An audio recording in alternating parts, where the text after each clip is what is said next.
सभी को जय मसीह की। प्रभु यीशु से आप सभी को आशीष दे, बरकत दे, खुदा का अनुग्रह आप सभी के ऊपर बना रहे। आइए हम थोड़ी देर परमेश्वर के वचन में मनन करेंगे। आइए जब हम परमेश्वर के वचन में देखते हैं, लूका की किताब उसका 17 अध्याय उसकी 26 में जब हम पढ़ते हैं, वहां पर ऐसा लिखा है। यीशु मसीह यहाँ पर कहते हैं कि जैसे नूह के दिनों में हुआ था, वैसे मनुष्य के पुत्र के दिनों में भी होगा। ऐसा क्या हुआ था कि यीशु मसीह ने नूह का उदाहरण लिया? आइए हम प्रभु के वचन में ही देखेंगे। उत्पत्ति की किताब उसका 6 अध्याय जब हम पढ़ते हैं और वहां पर ऐसा लिखा है। हम सब जानते हैं कि परमेश्वर ने जल प्रलय के कारण पूरी पृथ्वी को खत्म किया। और जब हम 6 उसकी 13 में जब हम देखते हैं, यहां पर ऐसा लिखा, तब परमेश्वर ने नूह से कहा कि सब प्राणियों के अंत करने का प्रश्न मेरे सामने आया। परमेश्वर यहां पर नूह से बातें करते हैं और कहते हैं कि सब प्राणियों को खत्म करने का प्रश्न मेरे सामने आया है। ऐसा क्या हुआ था कि परमेश्वर के सामने ये प्रश्न आ गया कि मैं सब प्राणियों को खत्म करूंगा? आइए इसी के अंदर हमें एक जवाब मिलेगा। हम देखते हैं उत्पत्ति 6 और उसकी 5 में ऐसा लिखा है, यहोवा ने देखा कि मनुष्य की बुराई पृथ्वी पर बढ़ गई है और उनके मन के विचारों में जो कुछ भी उत्पन्न होता है वह निरंतर बुरा ही होता है। हालेलुया। और उसके बाद हम देखते हैं 11 में, उस समय पृथ्वी परमेश्वर की दृष्टि में बिगड़ गई थी और उपद्रव से भर गई थी। और परमेश्वर ने पृथ्वी पर जो कुछ दृष्टि की तो क्या देखा कि वह बिगड़ी हुई है, क्योंकि सब प्राणियों ने पृथ्वी पर अपना अपना चाल चलन बिगाड़ लिया था। हालेलुया। आज परमेश्वर के सामने जो प्रश्न आया कि मैं सब प्राणियों का नाश करूंगा, खत्म करूंगा, उसका कारण ये था कि उस समय लोगों के मन में जो विचार पैदा हो रहे थे, बाइबल कहती है, वो निरंतर बुराई के थे, पाप के थे। वो जो कुछ भी सोच रहे थे वो गलत और गंदा सोच रहे थे, गलत और बुरा, दूसरों का बुरा करने के लिए सोच रहे थे, अपना भला करने के लिए और दूसरों का बुरा करने के लिए वो सोच रहे थे। हालेलुया।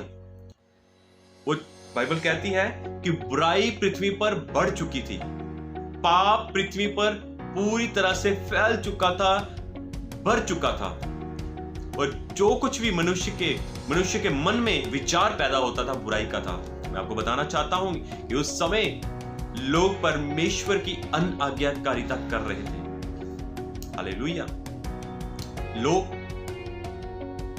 लोग अपनी मर्जी के अनुसार चल रहे थे, उनका चाल चलन बिगड़ चुका था। लोग व्यभिचार में फंसे हुए थे, लोग पाप में फंसे हुए थे, लोग चोरी में फंसे हुए थे। उस समय लोग एक दूसरे का करते थे, थोड़े से पैसों के लिए एक दूसरे को मार देते थे।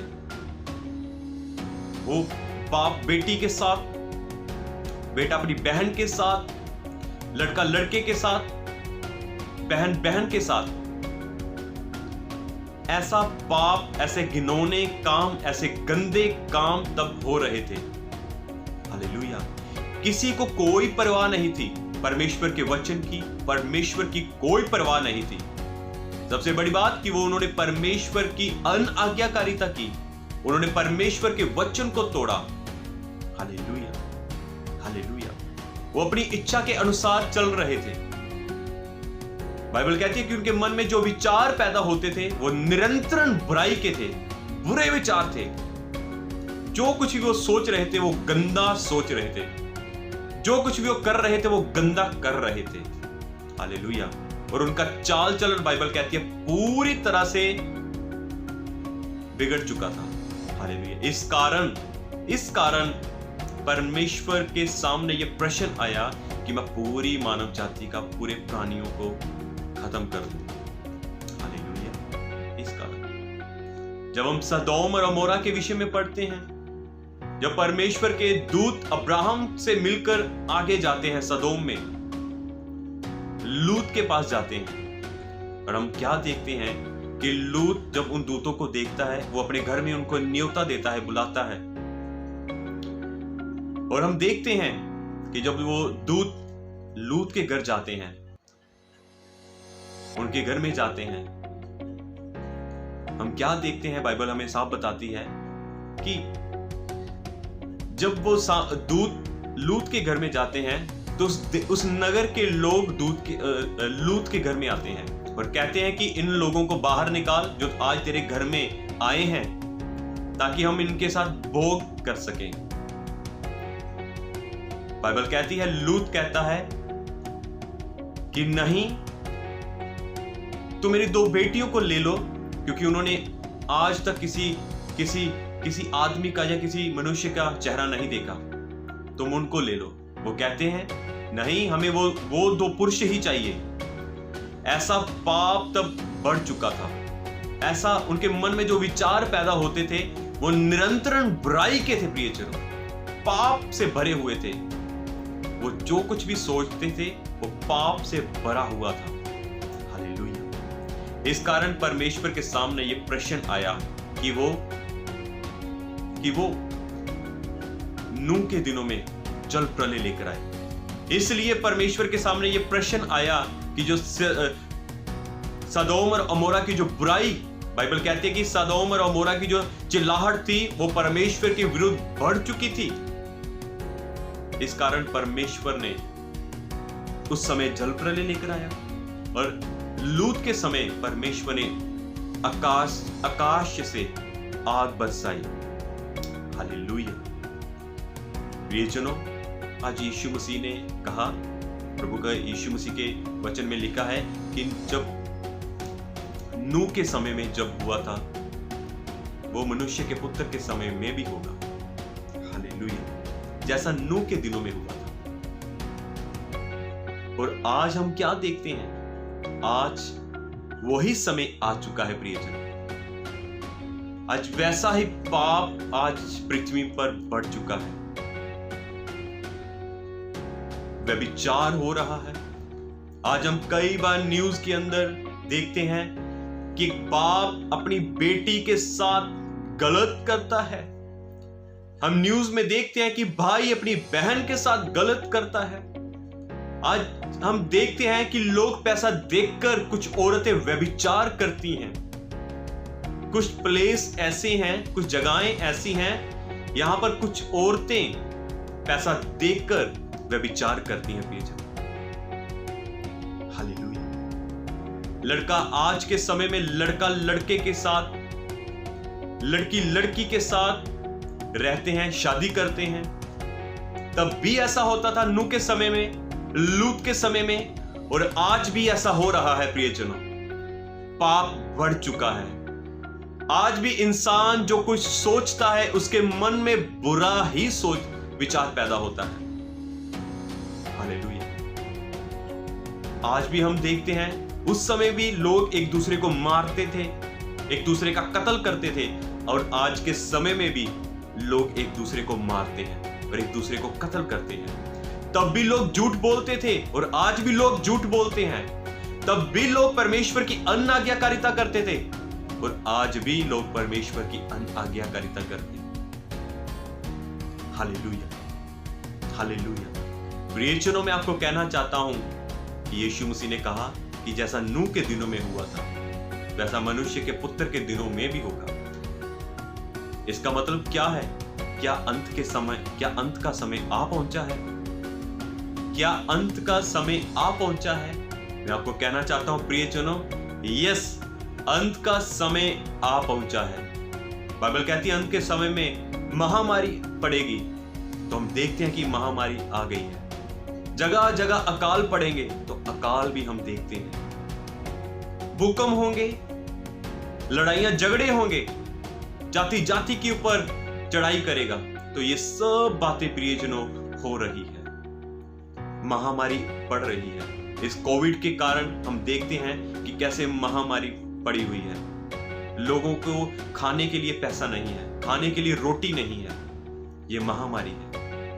हालेलुया। प्रियजनों, मैं आपको बताना चाहता हूं कि आज पाप इतना बढ़ चुका है कि लोग ऑक्सीजन के कारण हॉस्पिटलों में लोग मर रहे हैं।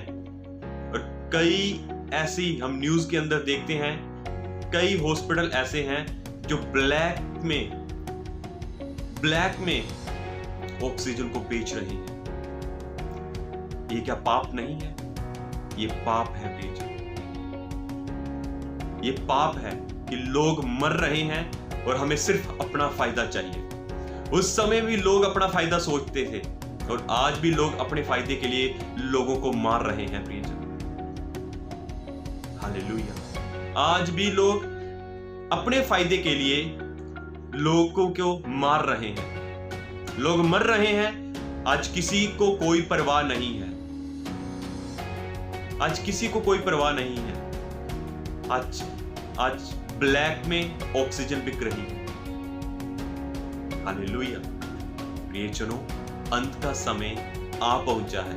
मैं चाहता हूं प्रियजनों कि बाइबल कहती है उत्पत्ति 6 में परमेश्वर ने जब नूह के ऊपर दृष्टि की तो नूह परमेश्वर की नजर में धर्मी ठहरा। और बाइबल कहती है कि परमेश्वर की कृपा, परमेश्वर का अनुग्रह नूह के ऊपर बना रहा और नूह और उसका पूरा घराना बचाया गया। जब हम लूत के बारे में देखते हैं तो लूत के ऊपर परमेश्वर की कृपा बनी रही, परमेश्वर का अनुग्रह लूत के ऊपर बना रहा, तब भी लूत उस नगर में से बचाया गया। नूह उस जल प्रलय से बचाया गया और उसका घराना जल प्रलय से बचाया गया। लूत उस समय नगर में से बचाया गया। हालेलुया। आज हम कैसे बच सकते हैं? हमें प्रियजनों परमेश्वर के, बाइबल कहती है, परमेश्वर का वचन कहता है कि जो नूह था, बाइबल कहती है कि वो परमेश्वर के साथ साथ चलता था, यानी कि परमेश्वर के वचन के अनुसार चलता था। वो परमेश्वर की हर एक आज्ञा को वो मानता था। खुदा ने बोला नूह को बोला, नूह तू जहाज बना, तो उसने जहाज बनाना शुरू कर दिया बिना पूछे कि परमेश्वर आप क्यों मुझे ऐसा बोल रहे हो। उसने जहाज बनाना शुरू किया। Hallelujah, hallelujah. मैं आपको बताना चाहता हूं प्रियजनों, आज आप परमेश्वर के वचन के अनुसार चलो। जो व्यक्ति परमेश्वर के वचन के अनुसार चलता है, जो व्यक्ति आत्मा की सिखाए चलता है, पवित्र आत्मा के अधीनगी में रहता है, जो लोग पवित्रताई में रहते हैं, जो लोग ईमानदार हैं, जो लोग परमेश्वर के वचन के अनुसार चलते हैं, मैं आपको कहना चाहता हूं वो परमेश्वर की नजर में धर्मी है और उसके ऊपर परमेश्वर का अनुग्रह रहेगा। चाहे कोविड है, चाहे महामारी है, चाहे अकाल है, चाहे भूकंप आए, चाहे जल प्रलय आए, चाहे आकाश से आग गिरे। मैं आपको बताना चाहता हूं प्रियजनों कि परमेश्वर की कृपा और परमेश्वर का अनुग्रह आपके ऊपर बना रहेगा। जैसे नूह के ऊपर बना रहा, लूत के ऊपर बना रहा, वैसे आपके ऊपर भी बना रहेगा आज के समय में प्रियजन। हालेलुया। मैं आपको कहना चाहता हूं कि यस, ये अंत का समय है। अपने चाल चलन को पवित्र रखें, अपने चाल चलन को बिगड़ने ना दें, क्योंकि यीशु मसीह, मैं आपको कहना चाहता हूं, मनुष्य का पुत्र यीशु मसीह वो जल्द आने वाला है प्रियजन। अपने चाल चलन को बिगड़ने ना दें। मैं आपको ये कहना चाहता हूं कि आप परमेश्वर में बने रहें और उसके साथ साथ चलते रहें, तब उसकी कृपा और उसका अनुग्रह आपके ऊपर बना रहेगा। हालेलुया। जैसे नूह बचाया गया, जैसे लूत बचाया गया, वैसे आप भी बचाए जाओगे। हालेलुया। वैसे आप भी बचाए जाओगे। जब यीशु मसीह आएगा तो वो हमें हवा में उठा कर लेकर चला जाएगा। Hallelujah, hallelujah. प्रभु यीशु मसीह आप सभी को इस छोटे से वचन के द्वारा आशीष और बरकत दे। खुदा का अनुग्रह आप सभी के ऊपर बना रहे। सभी को जय मसीह।